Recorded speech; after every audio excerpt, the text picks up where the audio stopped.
Durante 7 años, Cindy James dijo que alguien quería acabar con ella. Recibía llamadas, amenazas, era golpeada, drogada y atada. Pero cuando pedía ayuda, nadie la escuchaba.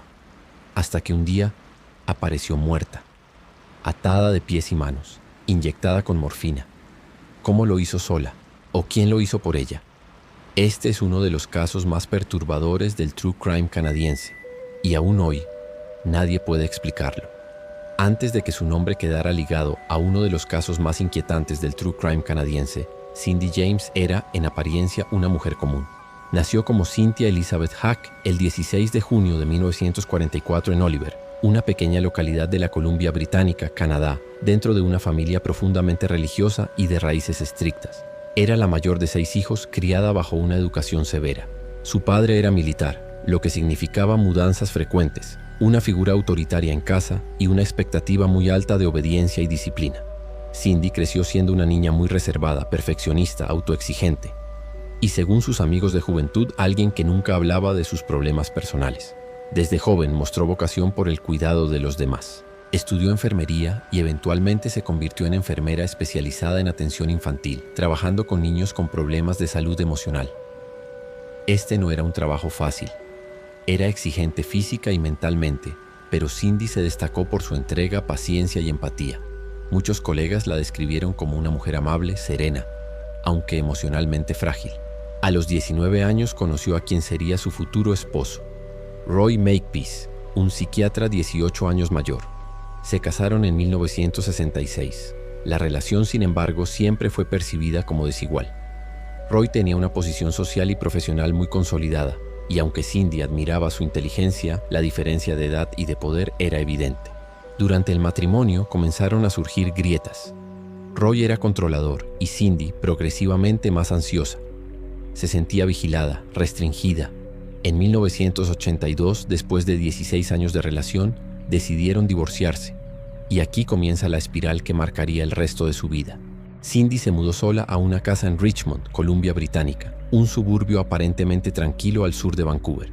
Era una zona residencial, sin mayores índices de violencia, donde las casas tenían jardines bien cuidados y la mayoría de los vecinos se conocían. Pero poco después de mudarse comenzaron los incidentes. Primero fueron llamadas telefónicas anónimas, voces distorsionadas, susurros apenas audibles, amenazas que helaban la sangre. Cindy reportó esto a sus amigos, su familia e incluso a la policía.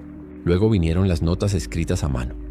Mensajes breves como "vas a morir" o "esta vez no escaparás", dejadas en su puerta, en el parabrisas de su auto, incluso dentro de su buzón. A veces estaban acompañadas de dibujos siniestros, ojos que la observaban, figuras con cuchillos. Pero lo más perturbador fue la creciente violencia de los ataques. Ventanas rotas, luces exteriores destruidas. Alguien cortó los cables de su teléfono. Incluso su perro, su única compañía constante, fue hallado muerto en su jardín, presuntamente envenenado. La policía acudió múltiples veces, pero nunca encontraba pruebas concluyentes. No había testigos, no había huellas, no había cámaras. Todo parecía como si Cindy estuviera sola en una pesadilla privada sin nadie que pudiera verificarlo. A medida que los meses pasaban, los reportes de Cindy se volvían más alarmantes y también más difíciles de creer. En una ocasión fue encontrada por sus vecinos en el suelo de su garaje, desorientada, con una media negra fuertemente apretada alrededor de su cuello. Dijo que alguien la había atacado por la espalda, la había inmovilizado y había intentado ahorcarla. Pero no había testigos, ni pruebas claras, ni ningún indicio de que hubiera otra persona en la casa. En otro incidente fue hallada en su auto con las manos y los pies atados, cortes superficiales en el cuerpo y una nota amenazante clavada con un cuchillo en el asiento del pasajero. El mensaje decía: "Ahora sí vas a morir, perra". La policía comenzó a frustrarse. Habían acudido decenas de veces, tomaban declaraciones, pero los patrones no cambiaban. Nunca había señales de entrada forzada. Las ataduras podían haber sido autoinducidas y las lesiones eran superficiales. Algunos agentes empezaron a pensar que Cindy estaba fingiendo. Otros creían que quizás sí había un acosador, pero que ella estaba ocultando información deliberadamente, tal vez por miedo o por una conexión emocional con su atacante. Aún así, Cindy se mantenía firme. Alguien quería acabar con ella, pero el sistema comenzó a fallarle. Las autoridades no reforzaron su seguridad ni abrieron una investigación formal por intento de homicidio. Su familia se preocupaba. pero incluso ellos comenzaban a sentirse confundidos. ¿Era posible que Cindy estuviera desmoronándose mentalmente? Sus amigos notaban cambios: más delgada, más nerviosa, siempre mirando por encima del hombro. Cambió de casa al menos 6 veces en 2 años. Cambió su peinado, su color de cabello. Llegó incluso a usar alias, como si estuviera tratando de esconderse de alguien que no dejaba rastro.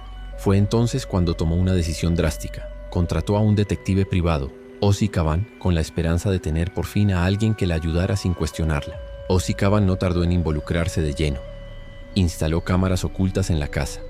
Revisó llamadas. Tomó fotografías de notas y objetos extraños dejados en su jardín.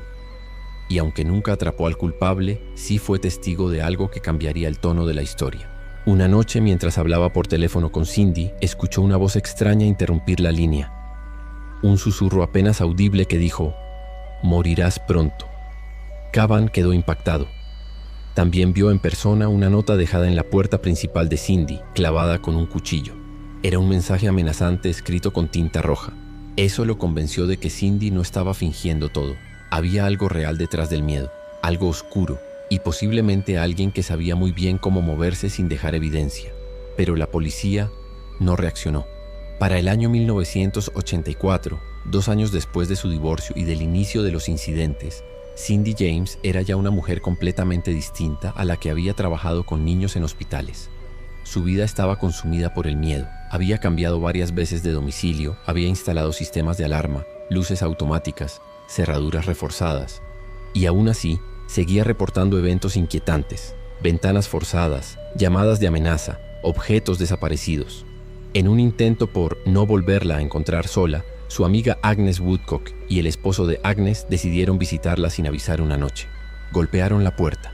No hubo respuesta. La casa estaba en silencio con las luces encendidas. Decidieron revisar el jardín trasero. Y ahí, al costado de la casa, encontraron a Cindy tirada en el suelo, apenas consciente, atada de pies y manos, con una media negra fuertemente presionada alrededor del cuello. Tenía signos de haber sido golpeada. Los paramédicos llegaron. Cuando recuperó el habla, Cindy susurró: «Alguien me atacó por detrás. Me inyectaron algo, pero no había señales de ingreso forzado, ni huellas de otra persona». El hospital detectó presencia de una droga sedante en su sangre, pero el origen no se pudo rastrear. Una vez más, no había explicación concreta y los investigadores se estancaban. A estas alturas, la policía y los medios comenzaron a dudar abiertamente.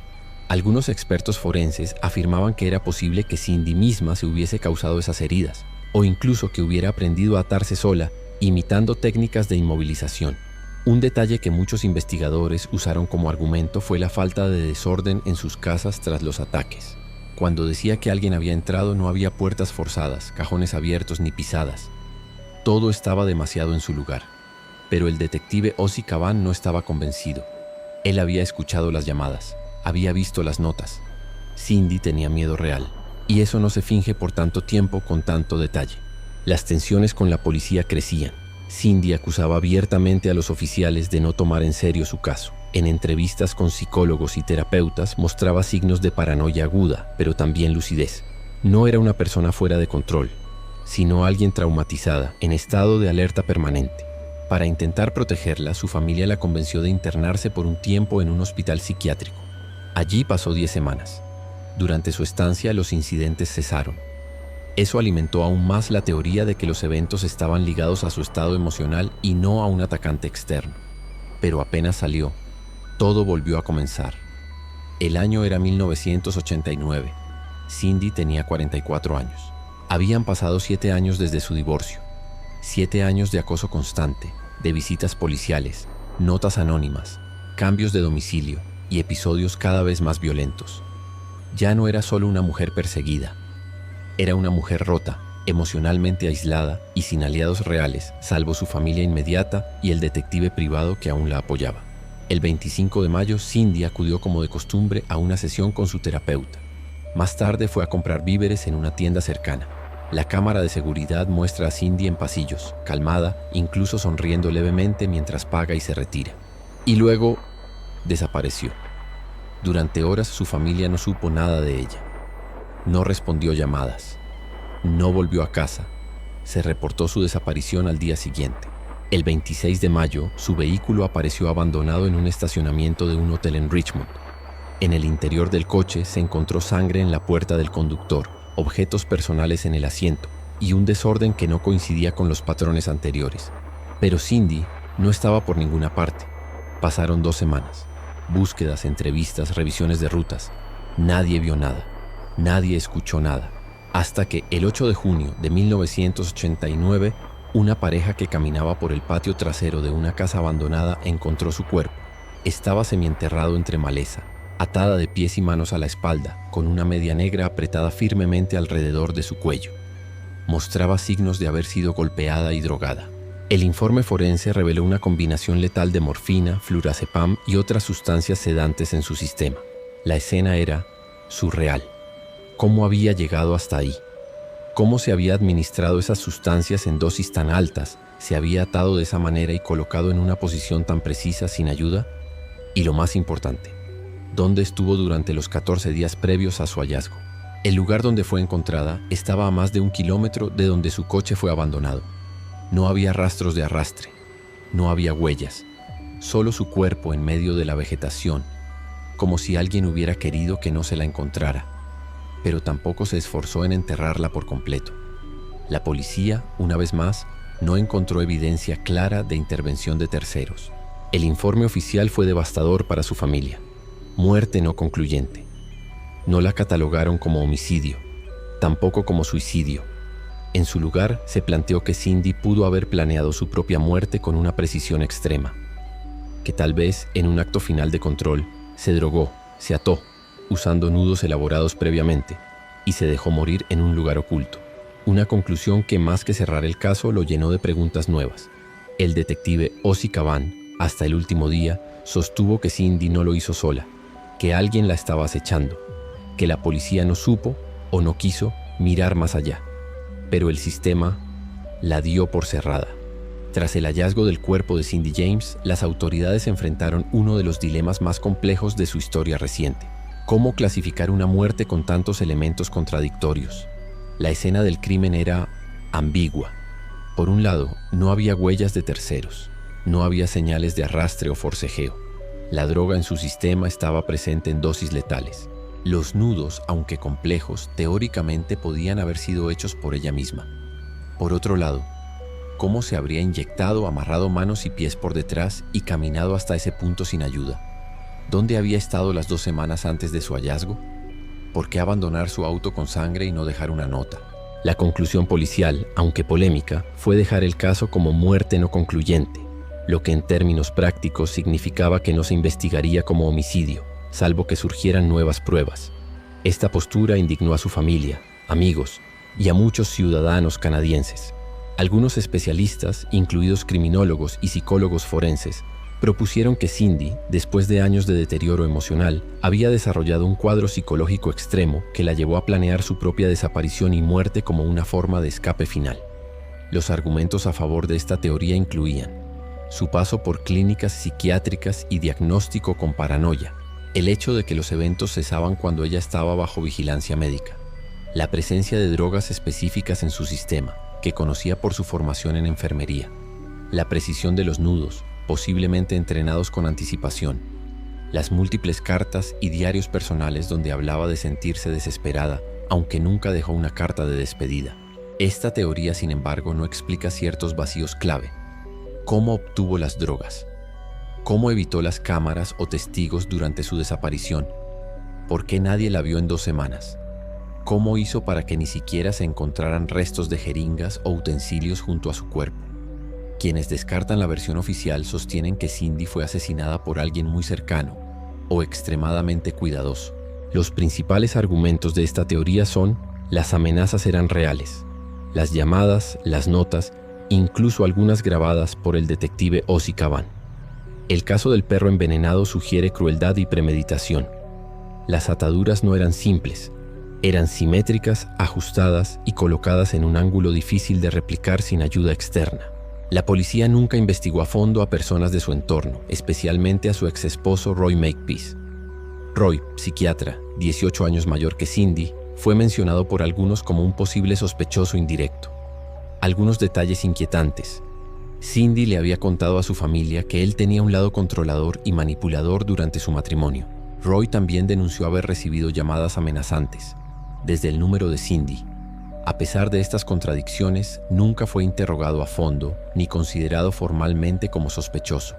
El detective Caban lo señaló en entrevistas posteriores como la figura que mejor encajaba, no necesariamente como el asesino, pero sí como alguien con más conocimiento del caso del que admitía. En los años posteriores a la muerte de Cindy, su caso se convirtió en un terreno fértil para la especulación. Y con el auge de los foros en línea, especialmente en Reddit, YouTube y blogs de True Crime, surgieron teorías que van desde lo razonable hasta lo francamente perturbador. Una de las más comentadas es la del acoso institucional o por parte de una red organizada.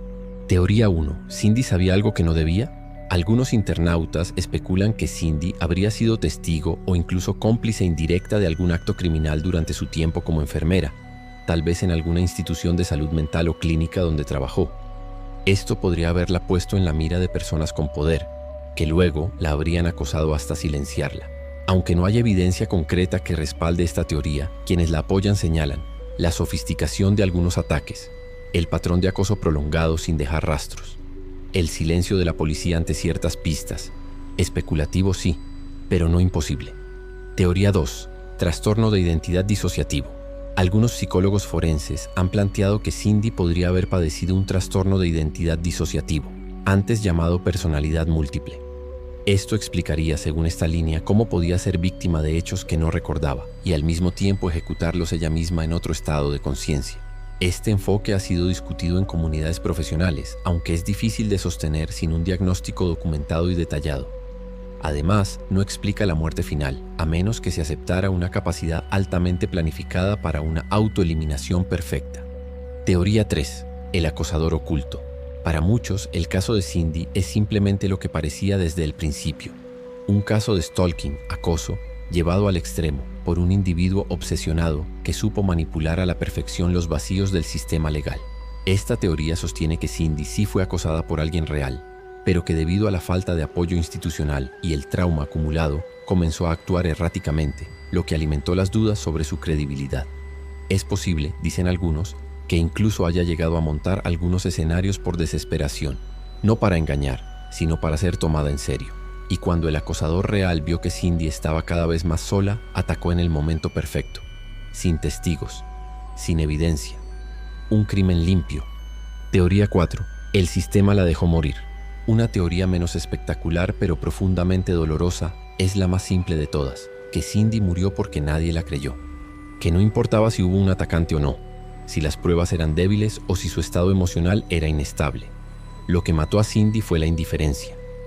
Esta visión es apoyada por psicólogos y activistas que luchan por la salud mental, argumentando que Cindy mostró todos los signos de alguien pidiendo ayuda a gritos, y no se le dio. Una frase que circula en redes resume esta teoría con fuerza brutal. Cindy James no fue asesinada por una persona, fue asesinada por el silencio. Desde el 8 de junio de 1989, cuando el cuerpo de Cindy James fue hallado en el patio trasero de una casa abandonada en Richmond, Columbia Británica, el caso nunca se reabrió formalmente.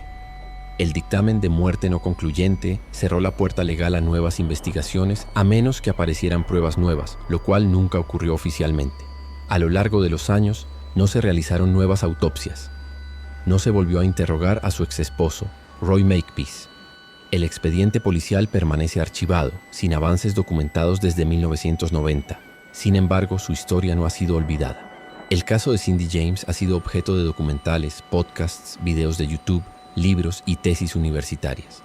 Uno de los más conocidos fue el programa Unsolved Mysteries, que en los años 90 dedicó un episodio completo a su historia.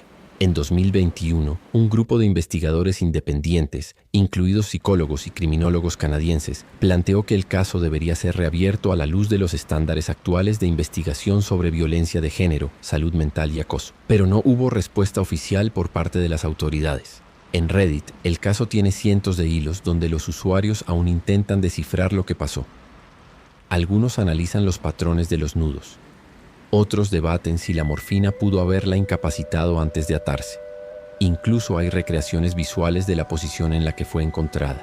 A pesar del tiempo, el caso de Cindy James sigue siendo uno de los misterios más dolorosos y debatidos del true crime moderno. Y la razón es simple, porque no hay cierre, porque no hay culpable y porque nadie volvió a buscarlo. Cindy James vivió 7 años con miedo, pero murió en completo silencio. Durante todo ese tiempo pidió ayuda, llamó a la policía, contrató a un detective, le dijo a su familia: alguien quiere hacerme daño.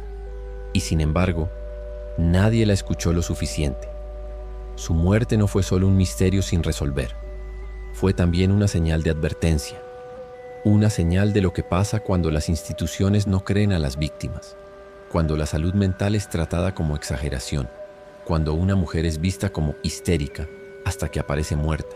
Este caso no es solo sobre Cindy, es sobre las Cindys que aún están vivas, las que siguen pidiendo ayuda, las que están atadas por dentro aunque nadie lo note.